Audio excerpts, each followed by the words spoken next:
Hello, welcome back to the Raisina Dialogues Fireside Chats. And I'm delighted to be with Aaditya Thackeray, who's the Minister for the Environment and Forests of Maharashtra. And we're going to be talking about climate change, a subject in which he is quite passionate, as you'll discover.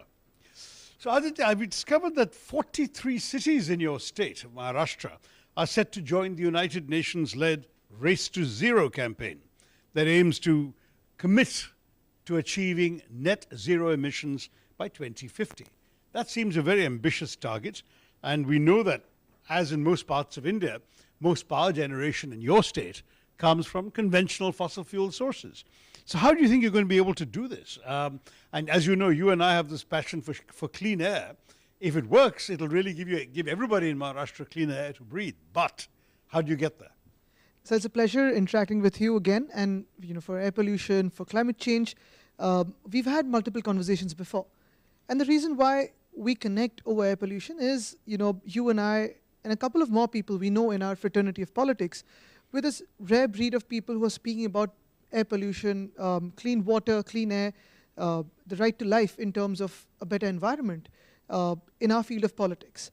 Now, obviously, the whole factor in this is even today, the talk of climate change, the talk of anomalies in weather, erratic weather patterns, are they becoming climate change? Are we being hit hard by climate change? Mm-hmm.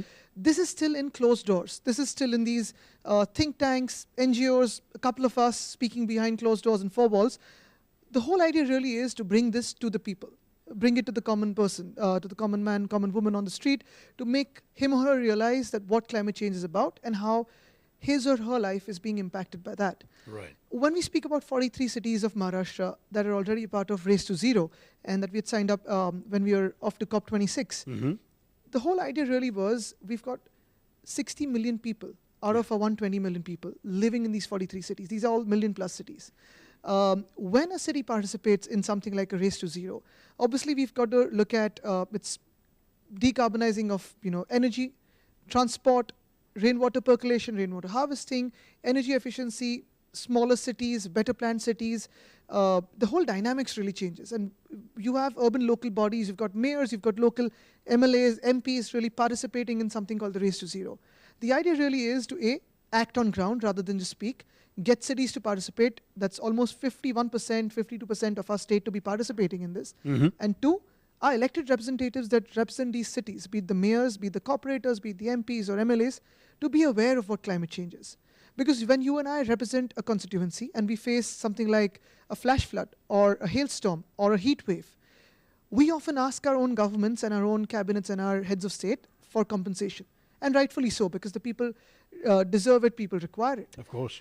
But for us to realize why this is happening again and again, I think that is very important. So the crux of joining Race to Zero officially is to move towards this. And yet because I've discovered this the hard way, that when you go back to the constituency and talk to voters, climate change issues are never on their list of priorities to hassle you about.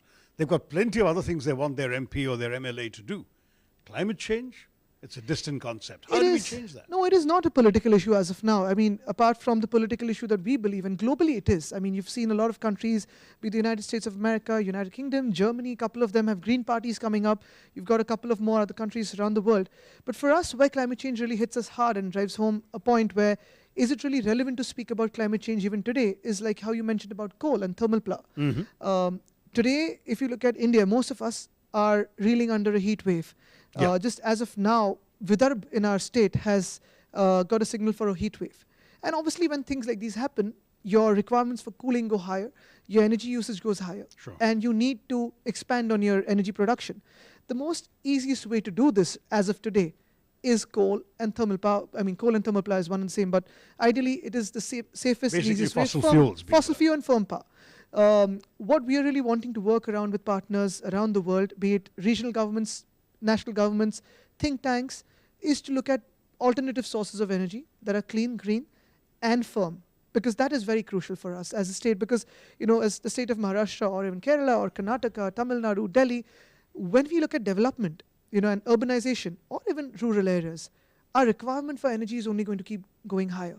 Mm. How do you suffice that? How do you saturate that energy with clean energy? How do you saturate that requirement with clean energy? I think that is the question. Well, I'm told that in Maharashtra, vehicular emissions, which of course we know in Delhi as well, construction operations, which is considerable in your state, paved and unpaved road dust, landfills, open rubbish burning, and industrial emissions all contribute to your pollution. The question is, can we somehow incentivize the private sector as well as the government sector to reduce these sources? Unfortunately, over the past few years, everything that you mentioned right now in terms of thermal power, construction work, road work, paved work, landfill, all of it was seen as symbols of development. Using through culture. And you've always seen them as symbols of development, because when urbanization happens, you've got construction happening. Cities like Mumbai, that you have buildings which are about 70 years old, 80 years old, they're undergoing change. Newer highways are being built, flyovers are being built. So they are going to have an impact on our pollution. The question really is, and where the private sector really comes into play, and as well as government, both of us together, is can development be sustainable? Can we ensure that landfills are not being filled up anymore? The legacy waste that we have. We've got to biomine it. The waste that is going to our landfills, can we actually use it locally, collect it locally, segregate locally, and use it for waste to energy? Is that possible in a country like ours, where segregation has never been a habit for the last 20 years? Before that, my grandparents' generation, they used to segregate their waste. The milk pouches that used to come, they used to give it back to the milk person. That's right. Recycling was the thing. Recycling was the thing. Reuse was the thing. We never had to teach the world about the 3 Rs. Now that we've got used to this sense of development, which is, sort of a blur between development and pollution, that is where we're going wrong. And I think sustainability, which was our grandparents' time, I think if that comes back in rolling into our country, that is where we could actually make much more use of it. I was talking to Nitin Gadkari yesterday, the Union Transport Minister, and he's a bit of an evangelist for electric vehicles and for green hydrogen, other forms of energy, because transport is such a big contributor to pollution, to greenhouse gases, to climate change.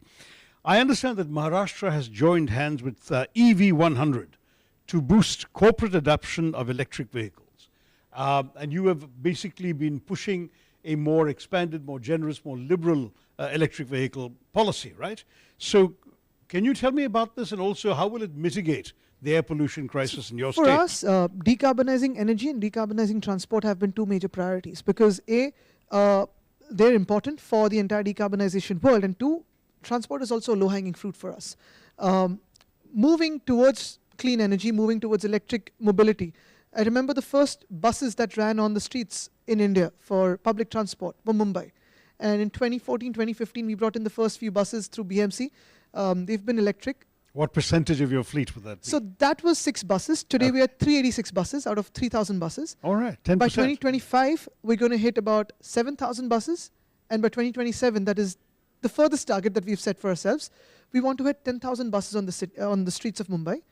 Almost 60% of them would be double-decker, and almost every bus would be electric, or if economics prevail and permit us, hydrogen. But even today, right now, hydrogen is not yet commercially scalable, and it's not affordable. Still in the workings, but we might get there if Gadkari has his way. Exactly, but for us as Maharashtra, we had seen this report in between where more than 51% of all the electric vehicles in India are actually running in Maharashtra. Public transport is something we're moving rapidly towards electrification.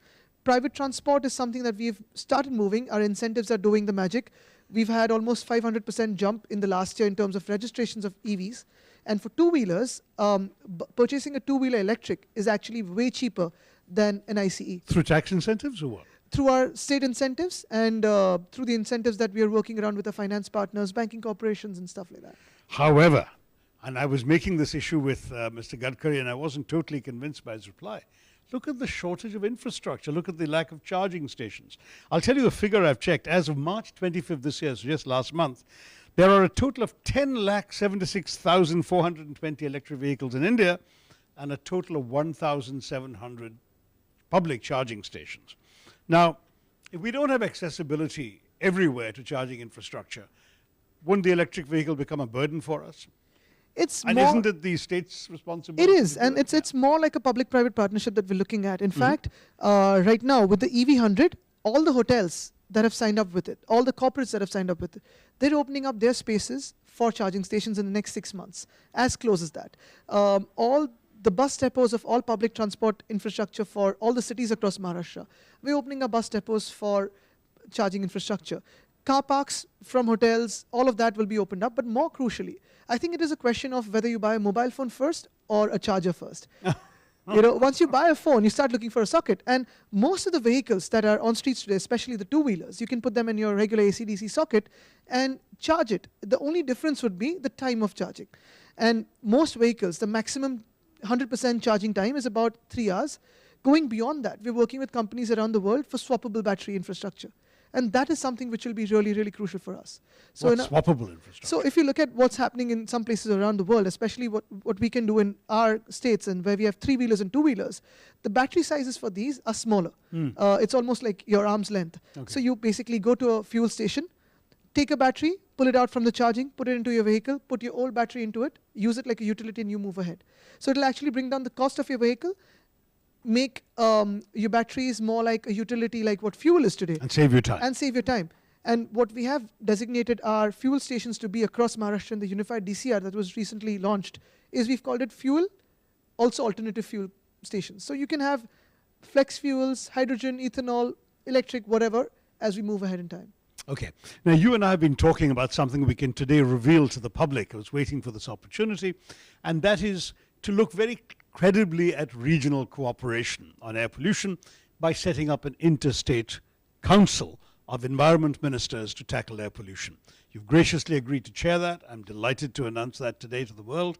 And what I'd like to ask you and of course ORF, under whose auspices we're doing this, have agreed to support us. What I'd like to ask is, how important is this kind of interstate cooperation on air pollution? Is air pollution really solvable at that level? Do we only need the central government? Can we get more things out of state governments than perhaps we can do through a top-down air pollution policy from Delhi? I think we need to have a bottom-up approach because what I've started, seeing, especially working closely with cities and even rural areas and districts and, different units of governance, is if you start implementing things on ground, policies actually mature themselves, because otherwise policies come top-bottom and top-down approach, and they remain on paper because most of them are not practical enough. For us, as a country of more than 1 billion people, for us who's a country with so much diversity, and yet we have a shared future, all as one India, we need to look at different states cooperating and working shoulder to shoulder. We cannot have one state running the entire mile for climate change and the other state not really doing anything. But in your experience as a state environment minister, have you actually found any institutional cooperation with other states? We have. Have you been talking to other state ministers? Not at the level that we are now looking at working on, and especially a couple of months ago I'd written to the Union Environment Minister. Right. Because we formed the Maharashtra Council of Climate Change. And what I've come to believe is climate change and environment is no longer just the work of the Environment Department. Right. It's actually more the work of energy, transport, urban development, and rural development, finance, planning, industry, transport, agriculture. These 8 to 9 sectoral departments that we need to be working together. If we can have a National Council of Climate Change where all 5 elements of nature can be talked about, discussed, peer-reviewed, I think that could be really helpful. But for us, that you envisioned in terms of getting everyone on board, if we can actually have this regional cooperation, I think it'll be a way lot easier for us to work, because one river flows from one state to another. The wind is common, air is common. It's all of us who've created borders. We've created borders for ourselves, not for pollution as well. Yeah, we can't put up a fence in the sky and sort of wall off our climate from the next state. But you've looked at the National Clean Air Program, I'm sure. I'm just curious about whether we can have any reasonable sort of airshed management problems for air pollution. There's talk of establishment of a commission for air quality management, which would essentially give you an opportunity to monitor and manage air pollution in the national capital region. That's become the one thing that people in the media have woken up to. Every Diwali, people say, my God, Delhi is unbreathable, we got to get out of here. Now, the situation here is, how do we make this kind of thing work in such a way that the states are not disempowered in the process? I'm very concerned about maintaining the integrity of our federal system and ensuring that states have the first responsibility where they are. But every time you get more than one state together, the challenge becomes the only authority above them is the centre. Do you have any thoughts on that? I think we need a council like the GST Council you have for finance. We need a But national that's council. chaired by the Union Finance Which Minister. is fine as long as the states have a view and states have a vote out there. Because finally, the idea would be to bring everyone on board. And, we need to go beyond the political borders that might come in between two states. But for us, as working state to state, if we can actually put the politics of everything aside and add environment to politics when we are campaigning, to our manifestos, to our election management, that is one. But apart from that, I think we need to go to the root of the problem. And the root of the problem is climate change and the human impact on climate change. Are we acting as catalysts to, fuel it further, or can we hold it back? Right. Can we indulge in mitigation measures? Do we also need to act on resilience? Do we need to act on adaptation? I think these are some of the measures and thought processes that we need to have across the country, state to state, region to region, and that's how we move ahead. But you look, for example, at Delhi. When we get our pollution in this city, a lot of it comes from the west, from Haryana, Punjab, farmers burning stubble, that sort of thing. Isn't there going to be a challenge for any state to persuade a different state to do something in its benefit? This remains the challenge. I think the bigger challenge would be for us as, because obviously we come from political backgrounds, to keep away from the temptation of blame game and the temptation of politics and showing one-upmanship. Then that's why I've always maintained right from the beginning that this is not about who's faster than the other. This climate change race is not about whether Maharashtra is doing better than Goa or Karnataka or Madhya Pradesh. We've all got to be shoulder to shoulder, because finally we've got elephant corridors, tiger corridors, human corridors of logistics and industry as well. And how do we maintain the sanctity of both, of biodiversity, wildlife and ecology, along with our development, and create a sustainability factor between the both? You're so right. And in fact, I want to just take two quick issues before we wrap up. One is the public health aspects of air pollution. We need to do much more, don't you think, to explain to people that there's a lot of damage being done to their health because we aren't tackling air pollution on a war footing. I've realized, for example, that according to the latest figures, long-term exposure to outdoor and household air pollution has contributed 1.6 million deaths every year in our country because of stroke, heart attack, diabetes, lung cancer, chronic lung diseases, and neonatal diseases. I was horrified to realize that 116 Indian infants died in their first month of life only because of air pollution factors, especially indoors, but also outdoors, the PM 2.5 all over the place. We really need to get a campaign out to people saying this is why it's worth it fighting this. And the second aspect is women. Women suffer disproportionately from bad air, especially those who are cooking indoors and are breathing firewood fuel and so on. The government came up with the Ujjwala scheme, but most people can't afford refills. And the problem with that, therefore, is they use it once in a while, which means they're still getting the bulk of the pollution into their lungs. So it's also a gender issue.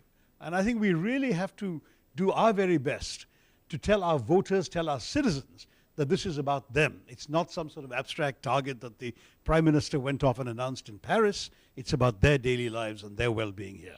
Exactly. And even today, when we speak about climate change and air pollution and health, obviously there is a lot of correlation that we can see. We can see a lot of direct impact on human life for the fact that you've got to pop an Allegra when you go into a dusty area. You start sneezing or you get watery eyes. And that happens with all of us. Now, in terms of, neonatal health care, or in terms of whether women are impacted or men are impacted or whatever age is impacted, I think that is again for something, for science to prove. And that's still going on, because in most of our ministerial replies, it said that it is not yet proven, although we know that it is being proven. The World Health Organization exactly. thinks it's proven. What I would rather focus on, and as you rightly said, this healthcare is one, and it's also a priority for a lot of people.